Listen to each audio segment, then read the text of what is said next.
Merhaba sevgili izleyiciler. Bugün sizlere doğal ve evde kolayca yapabileceğiniz bir güneş kremi tarifi ile geldim. Yaz aylarının vazgeçilmezi olan güneş kremimizi marketlerde satılan kimyasal içerikli ürünlerden farklı olarak tamamen doğal malzemelerle hazırlıyoruz. Yarım su bardağı Hindistan cevizi yağı, çeyrek su bardağı aloe vera jeli, çeyrek su bardağı zeytinyağı. Aloe vera jeli yerine normal aloe vera bitkisinin özünü de kullanabilirsiniz.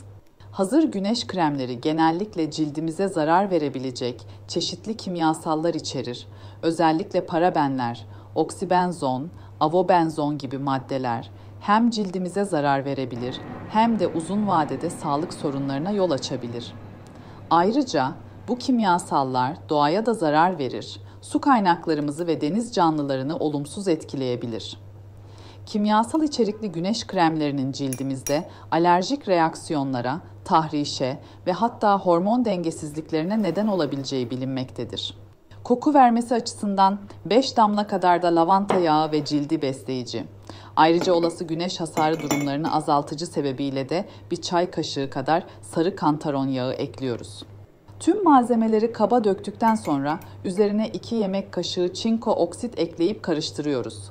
Çinko oksit ev yapımı güneş kremlerinin en önemli maddesidir çünkü bu ürün güneş ışınlarını yansıtıcı etkiye sahiptir. Bu şekilde saf çinko oksit elde edemiyorsanız onun yerine aynı oranda bebek pudrası kullanabilirsiniz. Çinko oksit tarih boyu M.Ö. yüzyıllardan beri pek çok medeniyette tıbbi merhem amaçlı kullanılan bir bileşen olup İbn Sina'nın kitaplarında ülser tedavisi için önerilmiştir. Çağlar boyu açık yara tedavilerinde kullanılmıştır.